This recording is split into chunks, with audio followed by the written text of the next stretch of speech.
This has to be the last question. All right, I'll make it quick. Yeah. Earlier when you talked about criminality and creativity trends in men peaking at 14, it reminded me of something you said. I think it was Joe Rogan talking about SJWs and kind of in how they create their own chaos, talking about how adolescents have this drive to change the world. And I was wondering if those three, the criminality, creativity, drive to change the world, are linked, and if so, if they manifest differently in men and women, and if they kind of come from the same area. Well, I think they are linked, but I'm going to concentrate more on the second part of your question. So I'm going to ask you guys to think about something. So I talked to a friend of mine the other day. He's a very, very smart guy, and we've been talking about, well, all the sorts of things that we've been talking about tonight for a long time, and we were talking about the relative evolutionary roles of men and women. This is speculative, obviously. And because our research did indicate, it's tentative research so far, that the SJW sort of equality above all else philosophy is more prevalent among women. It's predicted by the personality factors that are more common among women. So agreeableness and high negative emotion, primarily agreeableness. But in addition, it's also predicted by being female. And that's interesting because in most of the personality research that I've done, and as far as I know in the literature more broadly speaking, most of the time you can get rid of the attitudinal differences between men and women, or at least reduce them by controlling for personality. So if you take a feminine man and a masculine woman, then the poles reverse. But that didn't seem to be the case with political correctness. And so I've been thinking about that a lot because, well, men are bailing out of the humanities like mad, and pretty much out of the universities except for STEM. The women are moving in like mad, and they're also moving into the political sphere like mad. And this is new, right? We've never had this happen before, and we do not know what the significance of it is. It's only 50 years old. And so we were thinking about this, and so I don't know what you think about this proposition, but imagine that historically speaking, it's something like women were responsible for distribution and men were responsible for production. Something like that. And maybe that's only the case really in the tight confines of the immediate family, but that doesn't matter because that's most of the evolutionary landscape for human beings anyways. What the women did was make sure that everybody got enough. Okay, and that seems to me to be one of the things that's driving, at least in part, the SJW demand for equity and equality. It's like, let's make sure everybody has enough. It's like, well, look, fair enough, I mean, you can't argue with that. But there's an antipathy between that and the reality of differential productivity, because people really do differ in their productivity. So, all right, so to answer your question fully, I do think that the rebellious tendency of adolescence is associated both with that criminality spike, especially among men, and with creativity. Yes. I think that the SJW phenomena is different, and I think it is associated, at least in part, with the rise of women to political power. And we don't know what women are like when they have political power, because they've never had it.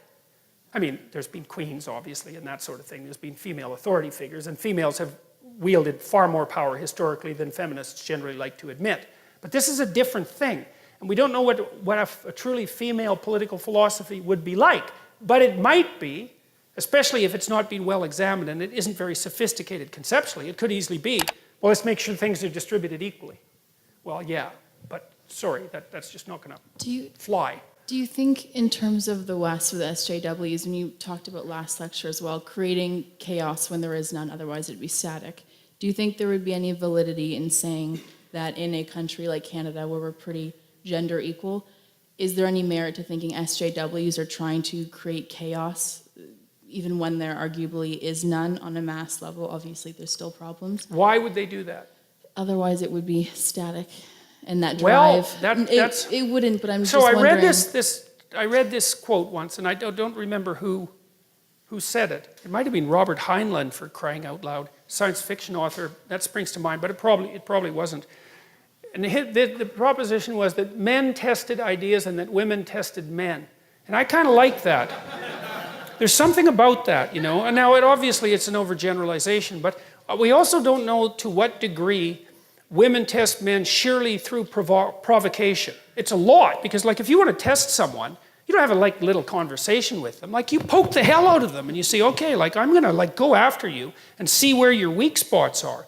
And it seems to me that in this constant protest and use of shame and all of that goes along with this sort of radical movement towards egalitarianism, that there's a tremendous amount of provocation. And God, I'm going to say this too, even though I shouldn't. But I don't believe this, but I'm trying to figure it out. You know, I thought it was absolutely comical when 50 Shades of Grey came out.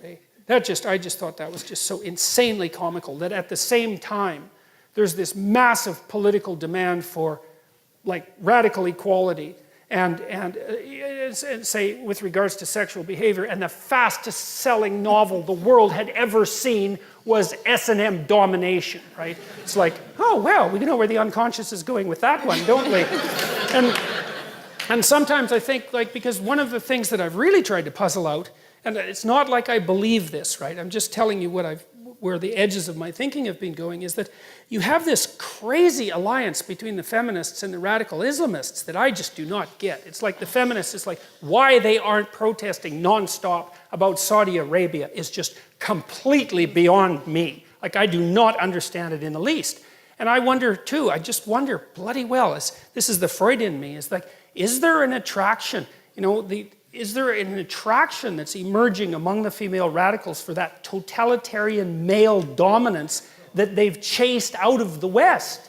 And I mean, that's a hell of a thing to think, but after all, I am psychoanalytically minded, and I do think things like that. Because, like, I just can see no rational reason for it. The only other rational reason is that, well, the West needs to fall, and so the enemy of my enemy is... My friend, exactly.